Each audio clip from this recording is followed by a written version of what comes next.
Welcome to Living Chassidus. Together, let's live the Chassidus we learn. Welcome, everybody. Baruch Hashem, we are here today with an amazing topic, which we were asked to speak about a few times over the years, but Baruch Hashem, it worked out for now. The topic is the ins and outs of Maaser and Tzeddakah, the halachic, practical, and hashkafic perspective of this vital topic. So, Maaser and Tzeddakah is a part of our lives all the time. And sometimes we, especially as we enter the workforce, let's say we were in seminary or we were in high school and we weren't really making money in that way, but now that we have a job, so it really, there's so much that we don't know, there's so much that we want to know, and so we have the great zchus of having Rabbi Osdoba to join us here tonight. So, get away. Thank you. Good evening. So we're going to be discussing Tzeddakah and Maaser. Tzeddakah and Maaser are two separate mitzvahs. We start with Tzeddakah. Tzeddakah is a mitzvah in the Torah. In the Torah it says you should, it's a poor person, he's in need, you should take care of him, he needs money for food, for clothing, for shelter. That's a mitzvah from the Torah to give tzedakah. There's a separate mitzvah which is Maaser. Give a tenth of your earnings. And that is rabbinic. Being that it's rabbinic, therefore you don't have to use it just for a poor person who doesn't have food, doesn't have clothing, shelter, but you can also use it for other things, like for mitzvahs, as we'll discuss when we get to Maaser. So we're starting now with tzedakah. According to the Torah, tzedakah is someone who needs now. He needs food, he needs clothing, he needs food now. The people who are collecting and they need, it's not for now, but they need for right now. They have what to eat, they have what to sleep, but they need money. So they're still in need. So then that's not tzedakah min Torah. Min Torah is when someone needs for now, for right now. It's still tzedakah, still a mitzvah, and you have to help the person. And to that, it's written that you're not allowed to leave the poor person empty-handed. You have to give him something. Now, how much do you give him? So it really depends on the person. There's no rule how much you have to give a person. So obviously, when a person is collecting, you're not the only person there. There's other people. You're not the only, he's not dependent just on you. But you want to make sure that you don't give something that's going to be, embarrassing to him, and it's hard to give an exact amount because it all depends on what he's collecting for, and it depends on, the full picture, what's going on, who's this person, where is it, and what is he collecting for, and everything. But so this is something that you have to get a feel for as you go on in life, with, let's say, someone's collecting and you give him a nickel. It's disgraceful. Better don't give him a nickel. Some people feel, once someone told me in show that people come to collect and people give quarters. And it's not nice. I don't know, it depends. Not necessarily. It really depends who the person is, who he's collecting for. So it's really relative to the situation. So it's something you have to keep in mind. Now, it says that you can't leave a poor person empty-handed. You have to give him something. So the question really is, here, okay, it's more, this specific detail applies more to men and shul. There's constantly people coming and coming. So if you give each person, it's like you must give each person. So there are leniencies that because there's so many people collecting and the people understand that not everyone can give every person. So it's not really like an embarrassment where you're not giving them. So there's a leniency. And then also the chalal, when you give to poor people, you have a right to make sure it's legit. Sometimes there are people walking around and you don't know who they are. People who are new when they come to Crown Heights and they walk into 7-7, a person walks over to them and they just give them $10. What's going on? And it doesn't make sense. So, now, let's go into details of tzedakah.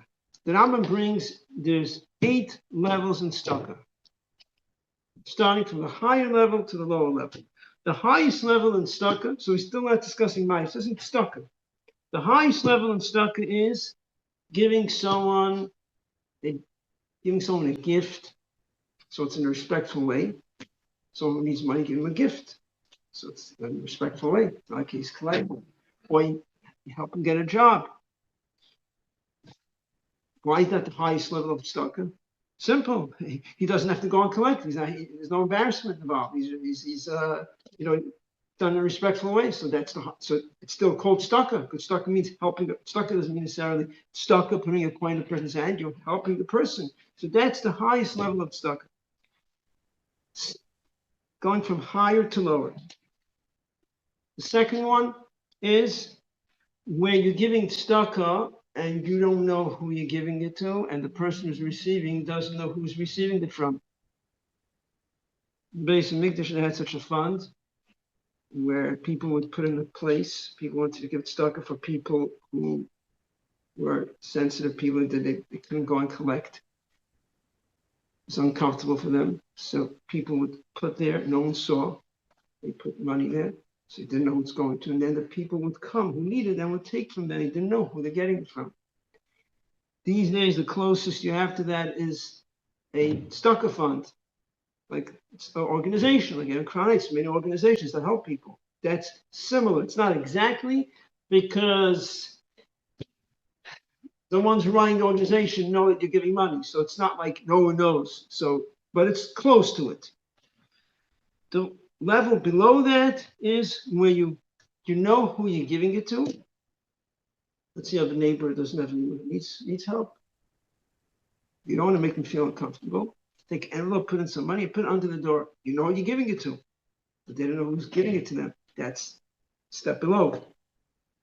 Below that is where the poor person knows who's giving it to him, but the one who's giving doesn't know who he's giving it to. Times the Gemara, they had to meet the Chachamim. They would walk.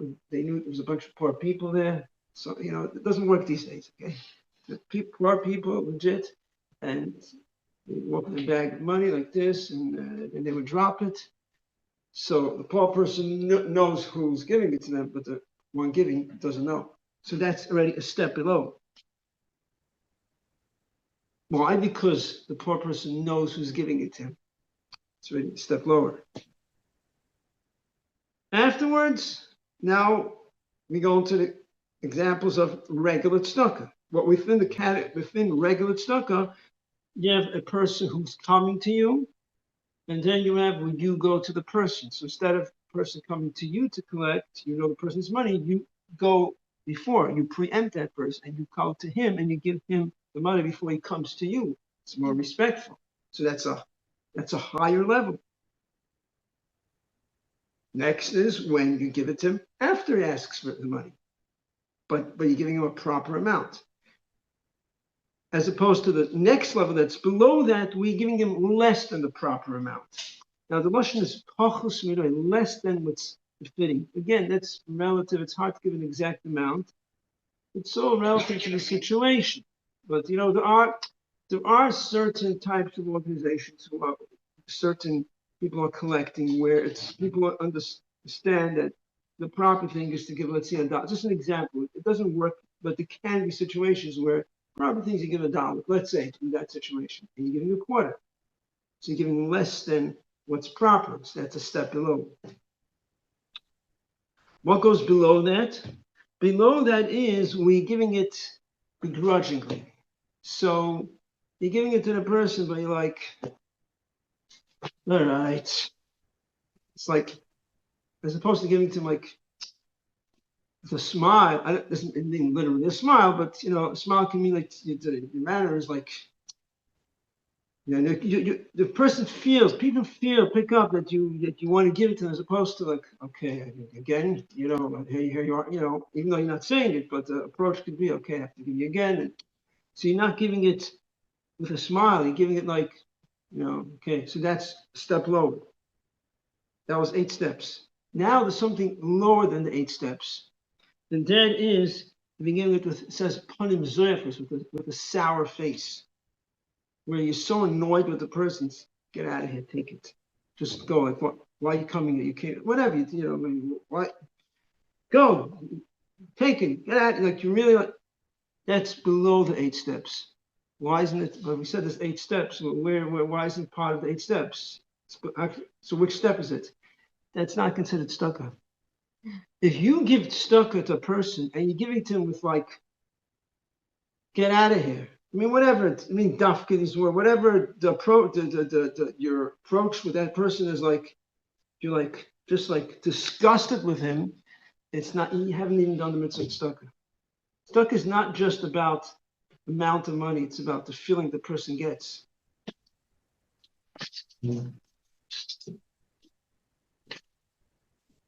That's why a lot of times on a personal level, I mean, when there's a way like this, people come and show that people coming to collect. You can't always give everyone. There's shluchim are coming and people are going on shluchim, and you can't always give.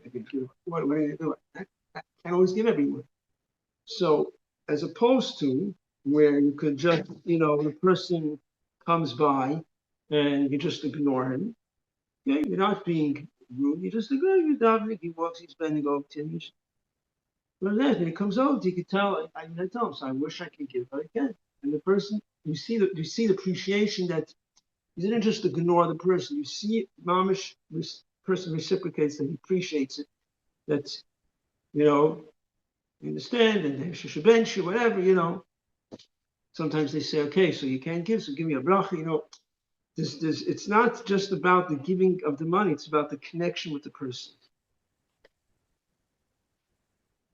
It's a mitzvah to give tzedakah every single day. Just like you spend money on your own needs, spend money on the needs of other people that's connected to Hashem. Spend money on Hashem, which Hashem wants you to help other Yid. Within this mitzvah giving every day, when is the proper time to give? Or the proper time is all day. When is it a specific time to give? Before davening. Before davening, you want Hashem should you want to connect to Hashem, right? Hashem is our Father. Hashem, the Father, feels special love to the children. All the children are together, united, helping each other. So you want Hashem to listen to your tefillos, you have to connect. It has to be achdus with all the Yidden. So that's a special time to give tzedakah before davening. The story, Tzemach Tzedek, famous story. Maybe some of you know it already. Maybe all of you know it. Tzemach Tzedek, that he would many times have the Alter Rebbe, after Alter Rebbe passed away, would come to him, reveal himself to him, and answer his questions that he had learning. And it was a while that the Alter Rebbe did not reveal himself to him. And then it was one day before davening, he was on the way to show, and he met a poor person. The poor person came over to Tzemach Tzedek. He says, I need some money. It's the market day today. He needs money to go to the market day, make some money. Tzemach Tzedek was about to go daven. Tzemach Tzedek said, after davening, come to me, I'll give you. And he continued walking. And then Tzemach Tzedek said to himself, he needs it for market day. The market day started already. He needs it for now. So he went back, he gave him the money. And right afterwards, Alter Rebbe revealed himself to him. And then we know Erev Shabbos, Erev Yom Tov, these are special times to give. I mean, give Erev Yom Tov, if it's 2 days of Yom Tov, you give extra for 2 days of Yom Tov. Of course, before Shabbos, give extra for Shabbos. Now, another interesting thing about tzedakah is there's a mitzvah. Every time you give tzedakah, there's a mitzvah. So it's not about the amount, it's about how many times you give. What does it mean on a practical level? Does it mean that if you have money to give to an organization, you're gonna sell $50, an hour later another $50? No, that's not what it means.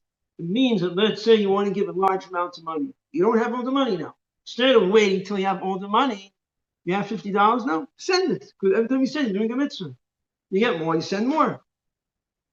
Every time you give, there's a mitzvah. Rebbe speaks about putting a tzedakah pushka in the kitchen.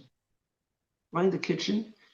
Because Rebbe says that you need Seyata D'Shmai, the help of Hashem, that everything in the kitchen should be good. What do you mean good? Rebbe says Cyber Gashmus, the food should come out good, and also it should be kosher. You know, you're buying kosher food, but you Seyata D'Shmai. Things happen, you rise, you look at the chayim, you get mixed up, and look like fleishiks, things can happen. Now, Hashem should help you, and everything should come out good. So when you give tzedakah, takushka, that's for poor people, and you show you care about other people, Hashem will care about you, and you'll have help from Hashem that everything in the kitchen will be good. So therefore, you have to have a pushka in the kitchen, and you knock it into a wall, in the place that you could see it, so you remember to give tzedakah. They didn't say specific right before you start cooking. They didn't say that lashon, but the idea is that you give tzedakah. I guess you could make it right before you start cooking. The idea is that you give when you come to the kitchen at some point, you give tzedakah.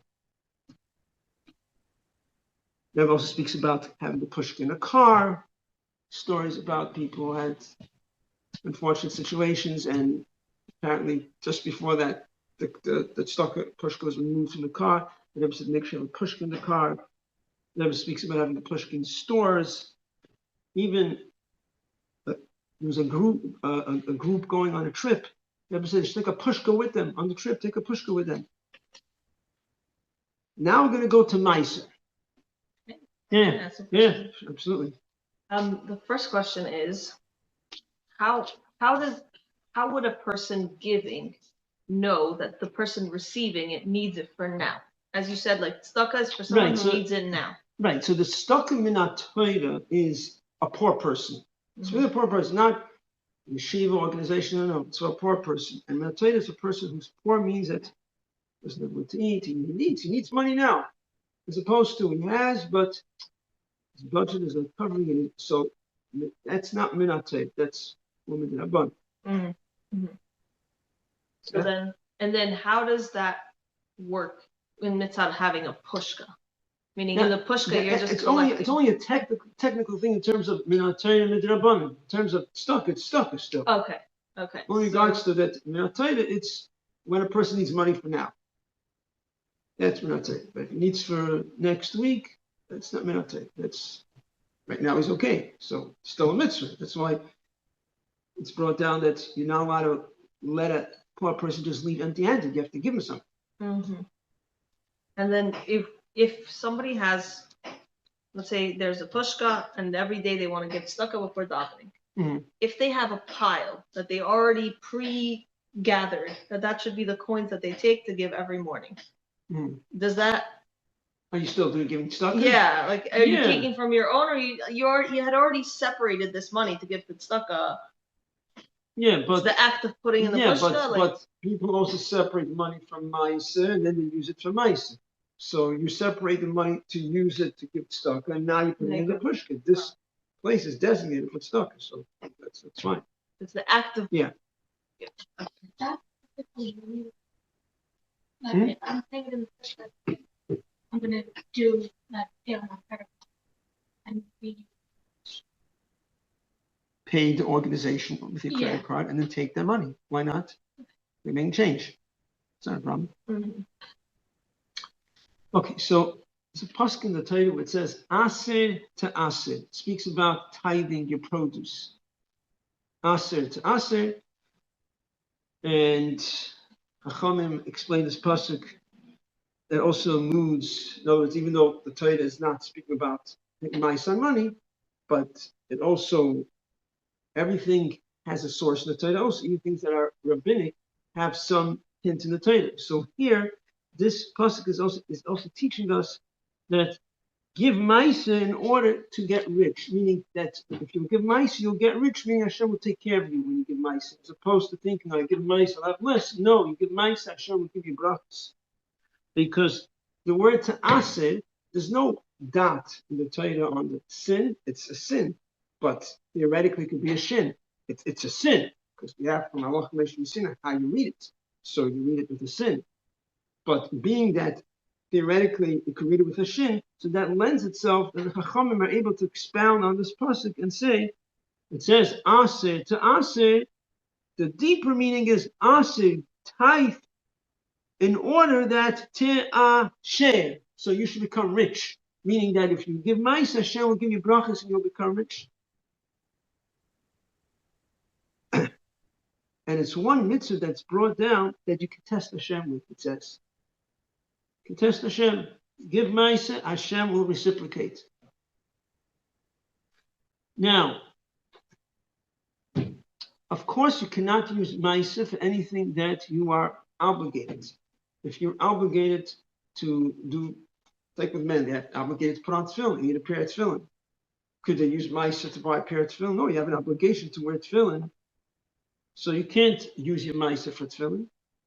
But if it's for a mitzvah that you have no obligation, if it's, let's say, for an organization, a yeshiva, etc., the tzayim, these are all mitzvahs, then you could use Maaser for that, because being at Maaser is rabbinic, it doesn't have to be necessarily for a poor person, it could be for mitzvahs too.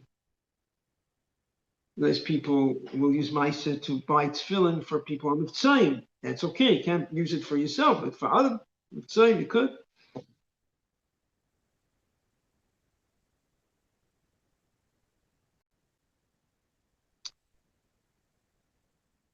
Now, let's say you lend money to a person.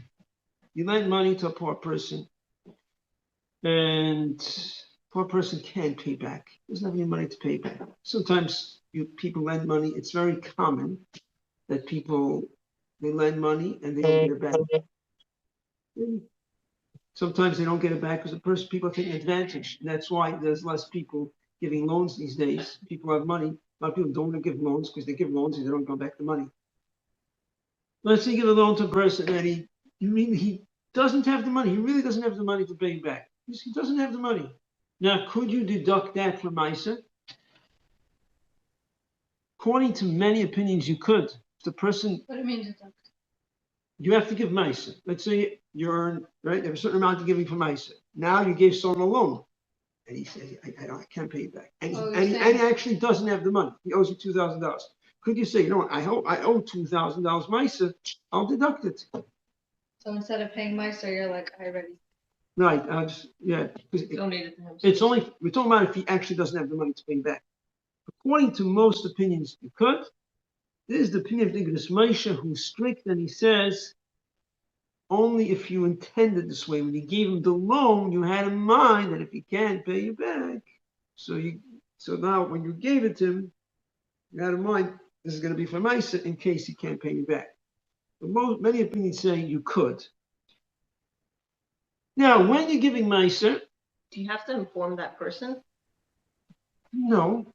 So To inform that person, then for sure you won't get back the money. That's what I was wondering. What if he does pay you back later? Oh, okay. So we're talking about that he actually doesn't have the money. Mm-hmm. So if later he gets the money and he's able to pay it back, the right thing would be to take the money and you take it from him and give it to Tzeddakah. Mm. Yeah. Mm-hmm. Okay. Now, it's brought down, don't give your Maaser to one person. It's not proper. It's not a proper thing. It's not acceptable to give all your Maaser to one person to one place, because there is some concern that sometimes things go sour and the money that you gave to this specific person is not really in the right place. You know what I mean? Sometimes, even though you're doing the mitzvah because you're human and you gave it to the person with understanding that he needs the money, but sometimes you find out later things. So therefore, it's brought down. You don't give all your Maaser to one person. Spread it out a little bit. Yeah, spread out 20 places, but it shouldn't just be, okay, I give all my Maaser to this place. It shouldn't be like that. Also, another thing. Sometimes people giving Maaser to relatives. Relatives who are poor. Could you use your Maaser for relatives? Well, you're gaining out of it because you have an interest in helping your relatives. But could you? The answer is you could, but not all your Maaser. You can only give half of it, only 50%. For their personal use, or let's say like something they're running. No. So right now what I'm discussing is relatives who need, no, not running. That's a good question actually. But right now I'm discussing relatives that need money. They don't have money to, day-to-day life. They're poor. Your relatives, you have an interest in helping them. It's sort of benefits you in a way. But they're poor. They're also poor. They're worse than anyone else. So it says, you can give them, but don't give all your money to them. Because the Torah speaks about helping poor people. The Torah says, don't hold back your hand from helping your fellow brother. If you're giving all your money to your relative, that means just by default, you are holding back from giving people in need, from giving to my relative. So you want to be able to also give other places. If there's relatives that for their organizations, I have to think into it. It would make sense. I'm not sure. I have to think about it. It could be. The question is, could you give all your money? In any case, you don't give all your money anyways to one place. So it really boils down to the same idea. You don't want to give all your money to one place. So for sure, you can give half of it. It's not even to them; it's the organization. But anyways, don't want to give all your money to one place. Okay. Now, it's brought down that the chalal, you're not supposed to be medactic. You're not supposed to be particular with tzedakah, meaning when it comes to other things, you're particular with tzedakah, exactly. Be generous. Also, it's not a good idea to give an exact amount, that the Maaser should be exact. I earn $20,000 a year, and my Maaser is $2,000 exactly. It's not a good idea. Why? Because it could go into the category of a neder, of a vow. You know, when you do something 3 times, it becomes a vow, and you have to. So what if it becomes a vow? What's the problem? You should give Maaser. It could happen sometimes a person is not able to give Maaser. Now you get into this issue where you sort of have a vow that you can't keep. So in order to avoid this becoming the category of a vow, when you give Maaser, it shouldn't be exactly, you earn $20,000, give exactly $2,000, a little extra. It's like this, it's not exactly the same amount every year. And the same thing is when you give tzedakah every day, Father always used to tell me, you give tzedakah every day, don't give the same amount. Like sometimes people like give quarters. Yeah, these lot of people give quarters every day. So don't give the same amount. Don't give every day a quarter. Not a good idea because it could become like a vow. Is it for sure a vow? No, if it's for sure a vow, because it's not like I definitely giving a quarter, but still you want to avoid any issues. It's best to give different amounts. So when they quarter, when they a dime, if you don't want to give less than a quarter, so give more than a quarter one day, but it shouldn't be, avoid giving the same amount every day. Now, let's say you accept upon yourself that you're going to give a certain organization that you decided you want to help this organization. You decided that every year you're sending them a certain amount of money. Every year it's sending $3,000, whatever. This is, you're getting other places also. What happens 10 years later? You say to yourself, you know what? I don't want to give this organization anymore. They're doing okay now. I have other places I want to give. Now it could become like a vow because you're already doing it so many years. So when you start giving, when you decide you want to give to a certain organization, you should say bli neder. You have to say, you can think it also. You should remind bli neder. It's without a vow. Maybe it's better if you say it. Maybe you just need to say it. I don't know. But it should be bli neder. Like this, in case you decide many years later that you want to change, you don't get into shaila of a vow, because something that you do 3 times automatically becomes a vow. Not every situation, there's halachas on it, but this is connected to a mitzvah. It could become an issue. Now, you're buying raffle tickets, right? Last night was a 10-yard auction, right? Can you use it for Maaser? And I'm sure everyone knows the answer, yes, because, I'm sure this is a common question. When I ask the question, the answer is yes, you could. However, sometimes in certain Chinese auctions, not so common anymore, I see it so much, but certain auctions, they sell a certain amount of tickets. They want people to know that your chances are very high to win. We're only selling 500 tickets. Those auctions you can't use for Maaser because the chance of winning is much higher. You can't use it for Maaser. And even when you could use it for Maaser, let's say last night, if any of you won, just in case any of you won anything, whatever amount you paid for that ticket, you can't take that. That's not for Maaser anymore. Now you have to give again Maaser. Now, another important thing about tzedakah.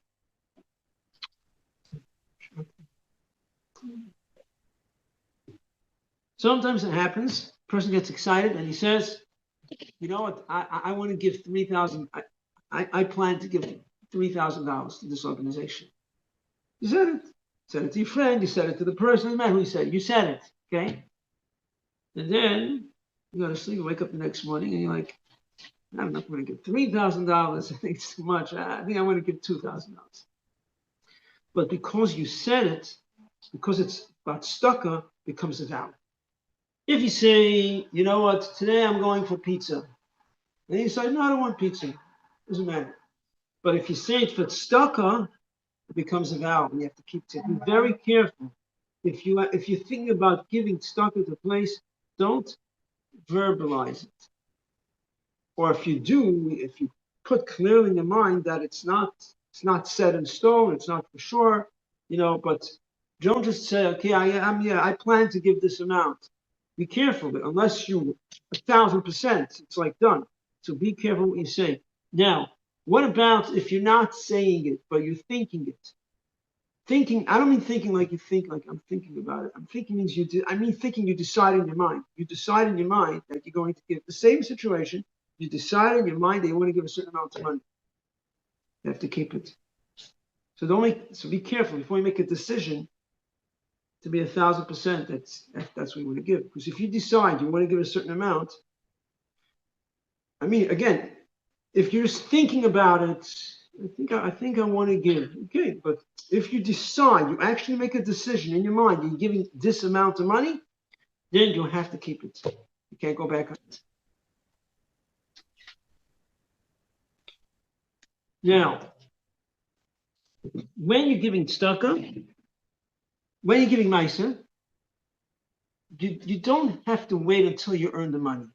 In other words, let's say, okay, I earned $500 this month and I already set aside Maaser. I gave Maaser, and I want to give more. There's another organization that's asking for money. I want to give more Maaser. I don't have more Maaser. Next month, I'm going to have more Maaser. Can I give now because I'm going to earn money next month? Yes, you could. You don't have to wait till next month. You could do it with the intention that it's for what's coming later. And you keep track. You write down. Throughout the year, write how much you earn, how much you spend. And then by the end of the year, before Rosh Hashanah, you go through all your notes. How much should you earn? How much should you give? And you make sure that you gave enough Maaser. What if you gave too much? Now, why did I give so much? Okay, I want to count it for next year. Oh, could you count it for next year? So, it's questionable. And the right thing is that you should stipulate before you start giving Maaser that in case I give too much, if I overgive this year, it should count towards next year. Now, you're giving tzedakah every day. That can be part of Maaser, by the way. In other words, if you have Maaser and you set aside, let's say you set it aside. This is Maaser. From that Maaser, you give tzedakah every day. Tzedakah doesn't have to be besides Maaser. When you give before dawn, it can be part of Maaser. The Rebbe was very passionate about giving a chomish, a fifth. And obviously, not everyone is able to give a fifth. Some people it's difficult, but the Rebbe encouraged those who are able to give a fifth instead of a 10. And in one letter, the Rebbe writes to someone that apparently they were asking the Rebbe that they want to give extra. You don't see from the letter what the person asked, so it's not clear exactly what went on. And the Rebbe was saying that you're asking about giving more or something. That you do see there's something you see. The Rebbe saying you're asking about giving more. So the Rebbe says, give Maaser and another half. In other words, another half of Maaser. Instead of giving 2 times Maaser, which will be a fifth, Maaser and a half. That's what the Rebbe answered that person. Now, it could happen sometimes. Is there any questions? Any specific? Now, it could happen that a person does not have enough. He's not earning enough. He's not able to give Maaser. After all the calculations, his expenses, he's not earning enough. He's not able to give Maaser. So what do? According to halacha, if you don't have enough, so you're also a poor person. Why are you less important than the poor person out on the street? You're also poor, let's say. So you use the Maaser for yourself. So you separate Maaser, and then if you see that you need it, you take it for yourself. That's according to halacha. The Rebbe in the letters, people ask the Rebbe writes to people. In one letter, the Rebbe writes to the person who said he's struggling, he can't. The Rebbe said, so give half of the Maaser. In other words, you can't give the whole Maaser, give half of the Maaser, and the rest will be a loan. will be a debt. I mean, will be a debt. In other words, you write down that you owe this amount to Maaser. So when you have more, when you have Mitzvah Hashem, Hashem will give you. You owe the money to Maaser. There's one letter. In another letter, the Rabbi writes that he should give Maaser from the Maaser. In other words, you can't give a tenth, so give a tenth from the tenth. In other words, instead of giving 10%, give 1%. Give 1%. But again, and the rest you should write down as a debt that you owe to Maaser. There's an interesting story regarding Tzeddakah. You see, the Rebbe's approach is like, okay, sometimes it's not or everything or nothing. You know, I can't give Maaser. There's just, you know, sometimes a person is like, it's too much. I can't give Maaser. I'm saying, okay, you can't, but so give half. Sometimes a person says, I don't have to give. It's not so much. Okay, I can push myself. There's an interesting story about Tzeddakah, not directly related to this, but about Tzeddakah. A person who had a lot of money, who was financially well off, who had a challenge in giving tzedakah, meaning they weren't able to give tzedakah, meaning they, you know, people have a lot of money. Sometimes it's hard for them to give. In general, people who have money, many times it's more challenging for them because they see the value of money more than a person who doesn't have money. A person who doesn't have any money doesn't see the value of money because the money comes and goes. You can't do anything with money, but they know what you can do with money. You can invest it and it grows. So money is so it could be challenging for people who have money to give a lot. This specific situation, this person had a specific challenge, that he had an issue that's psychological, whatever it is, that he couldn't give tzedakah. He couldn't part with his money. He was a miser. And he wrote to the Rebbe, what should I do? Apparently, he wrote to the Rebbe, he went to psychologists, and he went to this, and he tried this, and he can't part. Well, the Rebbe answered him. The Rebbe said, make a decision from now every day that you're going to give tzedakah. In other words, instead of dealing with the psychology, why, what's the reason, let's figure out why thing.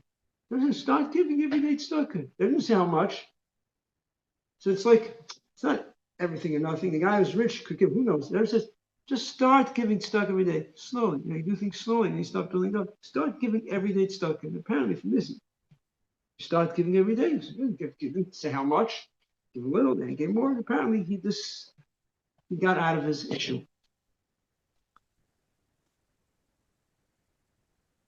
Sent a question. Right, yeah, okay, those are the questions. Let's take those. Yeah. So one of the questions was, are you, just to clarify, are you not allowed to buy auction tickets with Maaser, or only if you win, then you need to give that amount back, like pay that Maaser amount back? You're allowed to buy auction tickets with Maaser. Okay. But if you win, then you pay, let's say you paid $100, so now you owe Maaser $100. Okay. Because you won a prize? Because you paid $100 for a chance to win something, right? So you're using that for Maaser. Why are you using that for Maaser? It's tzedakah. What do you mean? It's tzedakah, right? Because it's just you're buying a ticket. You're not winning anything, but you won. So your $100 ticket, you got something that's worth, you bought something, you got an amazing deal. So that $100 is not Maaser now.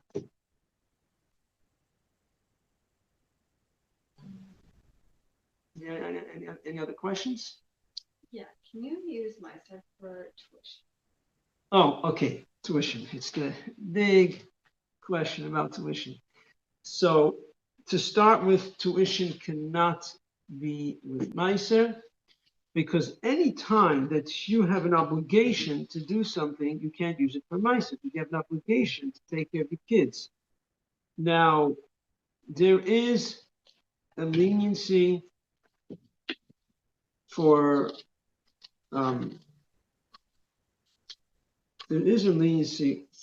boys, older boys, that you could use for Maaser if a person is struggling and he doesn't have enough to pay tuition. If he's struggling, so then it's brought down to everybody. The Rebbe speaks about it also, that for boys older, then you could use for Maaser, and that is, but the condition is that you don't have enough from what you're earning, so then you could use for Maaser. Just like you make up with a friend, you do for their kids and they do for yours. So that's playing a game. That's not really correct. I mean, again, if a person can't afford, usually the question comes up when a person can't afford.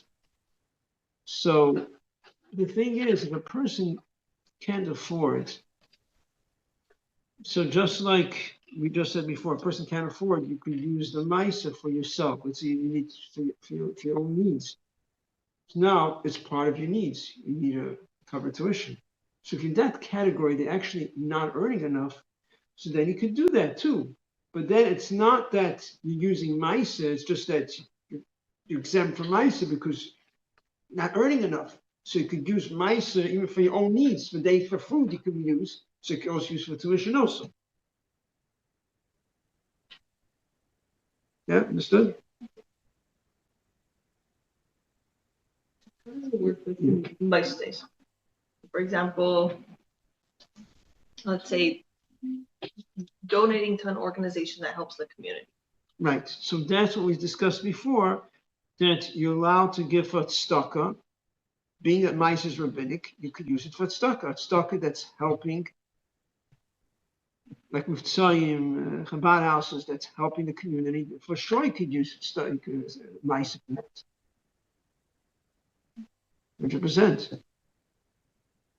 And what about you're talking about the nader aspect of it. So what if, let's say, you're happy to give, you make a pledge for a certain amount for the year, and it's easier, more clear for you that every month you give X amount. Right. Is that just in your mind, just you have to say bli neder, or is there an issue with that? Do you dafka? I mean, there's many chabad houses that have a chai club, or a. Right. So it's really the same idea. What we said before, that you should always, whenever you decide to give to an organization, you should make sure that it's bli neder. In case for whatever reason you decide that you change it, you're backing out, you don't want to give. So now you're just saying that instead of giving it all at once, you're bringing it up throughout the year. But it's really the same idea. You're pledging to give a certain amount every year. And you should have clear in your mind that it's bli neder, that it's not set in stone, but this is for the rest of your life. That for now you decide bli neder that you're giving every month a certain amount of money. And if you made such a commitment before coming to this year, what happens then? If you made a commitment before coming to the share that you're going to give every month a certain amount. Yeah, like for example, we signed up for like a chai club for a Chabad house, so we know automatically $18 is going to come out every single month, and we're fine with that. Now, can I say that's for my lifetime? But not true. That I can't answer on the spot. It's a shaila. Not necessarily all the things that we said that you should be careful because it shouldn't become a vow. Means that if you do it, it's actually going to be a real vow. Ask another shaila. What were you thinking? So the person says, I wasn't thinking to do that forever. I was thinking, what was in the person's mind? But sometimes it could come out that a person in his mind, he's very passionate. He says, I want to give this. Yeah, I'm just giving. This is what I want to give. And in his mind, it's like I'm with them. It's just they're my, And then all of a sudden he decides, he changes. No, but I'm going to, So we're saying, putting in mind that, it's not, it's bli neder. There's a question that came in about if you have an object, whatever you have, whatever it is, furniture, whatever it is, different things that you want to give to a gemach organization that helps poor people, I guess people who need, is that Maaser? The answer is yes. If it's Maaser is not only money, it's something that has value, a table, whatever it is, that you're giving to an organization that helps poor people who need, it's also Maaser. But the question was, if I understood the question correctly, the concern was giving to gemach that gives out things, but sometimes the people who come are not legit or just take advantage. I think that's what the question was. So what about that? almost in every organization, there's going to be situations. I mean, I'm sure organizations like 10 Yard or whatever, Sims Chasna all these things, they try to help people, and some they try the best to do their research on people, but you can't avoid that there's going to be sometimes a person who's not exactly in a category. So as long as generally, the best of my knowledge, if the organization is doing their job and they're trying not just random and something because it happens that it's people take advantage, doesn't mean it's not stuck. You're giving it a place that is meant to help people. Every organization, even in yeshivas, meistes, what do you think? Yeshivas spend money on different things, and they decided to spend money on something and to paint this floor, and there was a way, and why? They didn't have to paint it. It was fine like this. They decided to paint it. Oh, who says they have to paint? They decided. There's no end when it comes to these things. It's necessary, not necessary. There's an organization. If they're responsible, they're making decisions, you want to trust them. How would you measure out objects? What's it worth? What could you sell it for? No, I'm saying like a tenth. Like tenth of what? Oh, a tenth. I thought you meant giving an object for stuff. Let's see. Like, let's say I want to donate clothing for myself. Right. Oh, so you owe $1,000 Maaser. How much is the clothing worth? How much could you sell it for? The way it's now, what is it worth? So it's monetary value. Yeah. How much could you get for it if you would have to someone come and buy it? And how much could you get for it? That's what it's worth. Yeah. What if an organization provides different aspects? So for example, let's say a general donation covers their general, they're taking care of people in whatever way, whether it's a shir, a dinner, a Shabbos meal, whatever. But let's say there's a specific program like a Shabbaton, for example, where that specific money is giving that specific person a reward or a pleasure or a benefit.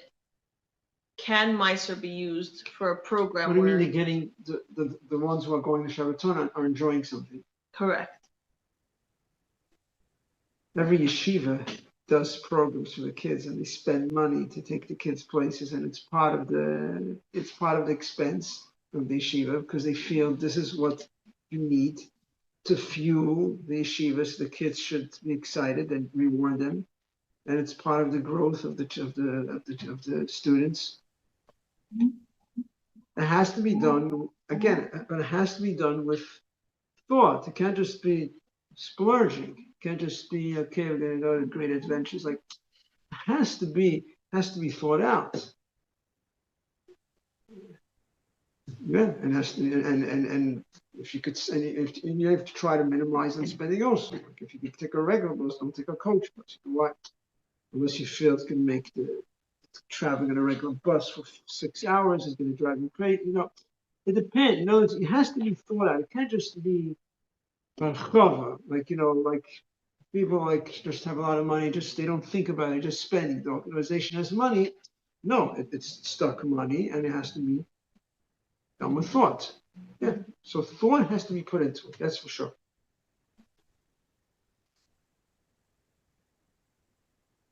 Is it better to give Maaser as it comes, or is it better to? I know, for example, sometimes it's like there's a Maaser account, which is a lot of people do this. That they just as soon as they get a paycheck, they put in the Maaser account. Yeah. Once, Smart. then after that, then they delegate it to wherever it goes. Yeah. Or is it better to just say, okay, I got my paycheck, just give it right away? Like, is there a difference in the? Much of a difference. There is, if you're giving it right away, so it's also good. If you're giving it right away, so why should there be a difference? Here, you're giving it right away, you're putting it into account. I don't see why there should be a difference. Mm-hmm. Why should one be better than the other? I mean, we said before, you could give Maaser, you don't have to wait till you get your paycheck. You know you're getting money. You give Maaser now on what you're going to get later. But either way is fine. And is there I don't know if it's a science, but when the Torah speaks about the reward for Maaser, whether it's, are we talking about just brachas? Like sometimes it's like, okay, I'll do a mitzvah and I'll get brachas, and it's kind of like a general concept, or is it more of like, no, it's actual Hashem will pay you back in. So that's what it says. When it comes to Maaser, this special brachas that's and all the svarim, and they never emphasize in the letters how from it's giving tzedakah, this very special brachas that come to people when you push yourself to give Maaser. And that's what he said. Aser b'shvil shetis asher. Give Maaser in order that you, for the cause, you'll become rich. Even though if that's what you're doing it for, but Hashem will give you the brachas. And it's specifically by Maaser that you have these special brachas that Hashem is saying, you could test me with this, that you give and I'll give you back. So it's specifically with when it comes to tzedakah, when it comes to Maaser. That's why the Rebbe says even if a person is not able to give Maaser, you should still give. So you can't give fully, give partially. The rest will be a debt. So there's something special when it comes to tzedakah that people should push themselves, even when it's obviously has to be. The Rebbe says even when people push themselves, has to be within reason. It can't just be like you can't just forget your family, but people should push themselves a little more than what they're comfortable with.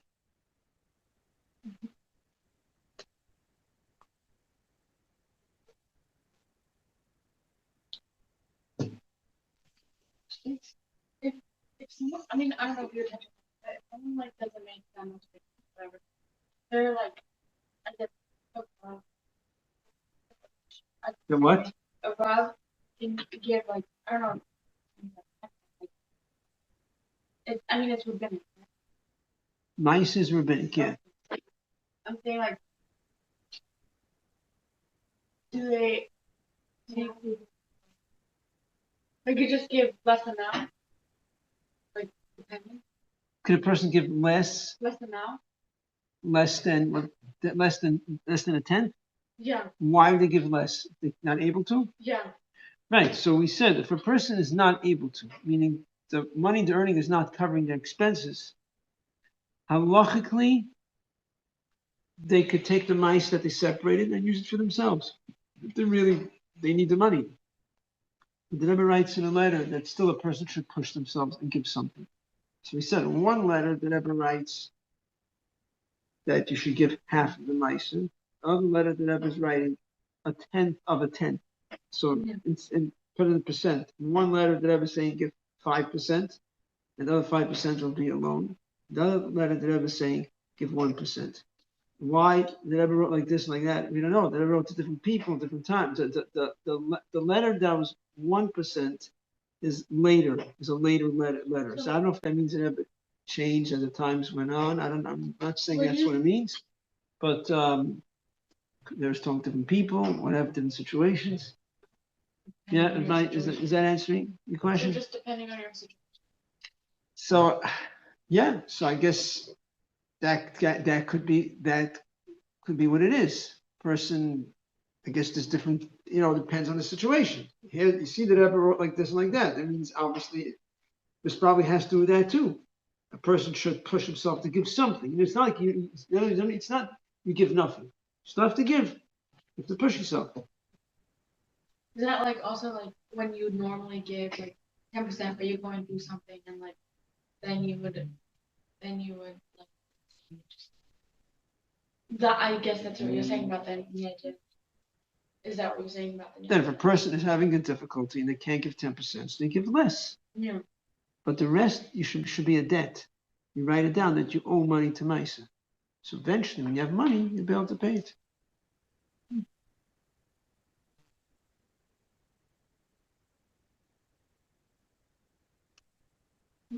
Any questions?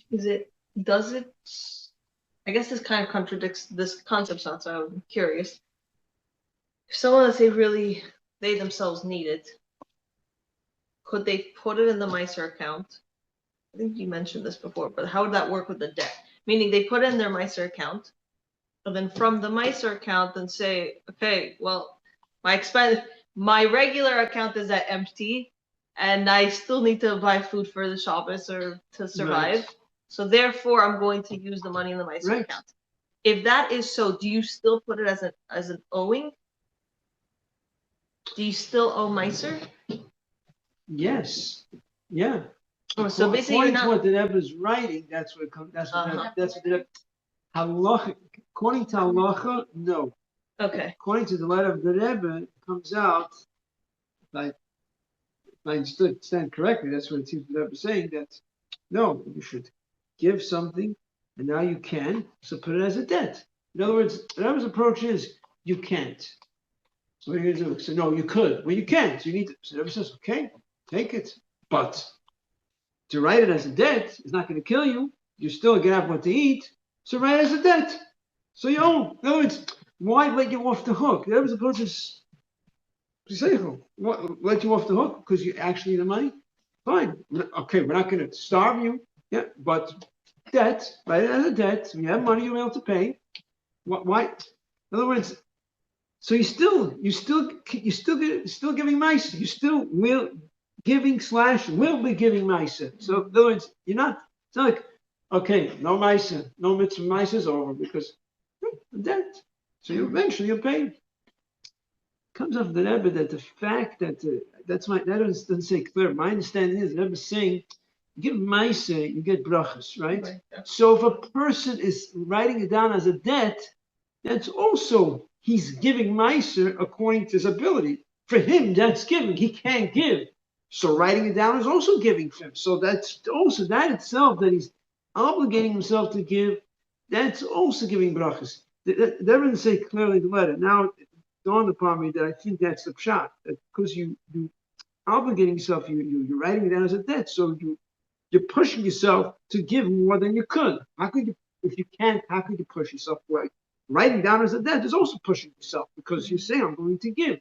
So that brings brachas. If I remember correctly, I'm trying to remember where I learned this. But when somebody does that they write it down as a debt, it's. I'm trying to remember if it was a letter of the Rabbi or where I learned this, but that by doing so, you are making the keli for the tisyasher bracha.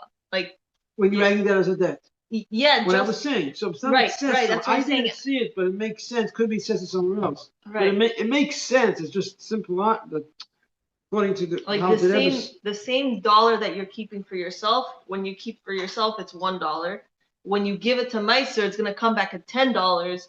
So there was like, don't give up on the bracha. Don't give up on the right. the benefit of it. Wow. Any other questions?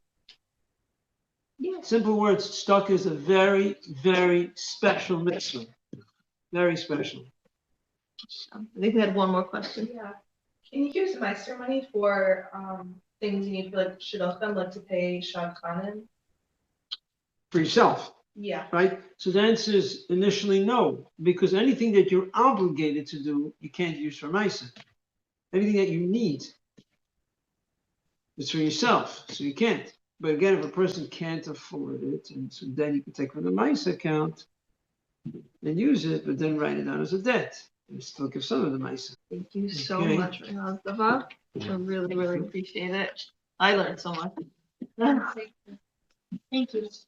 Accomplished.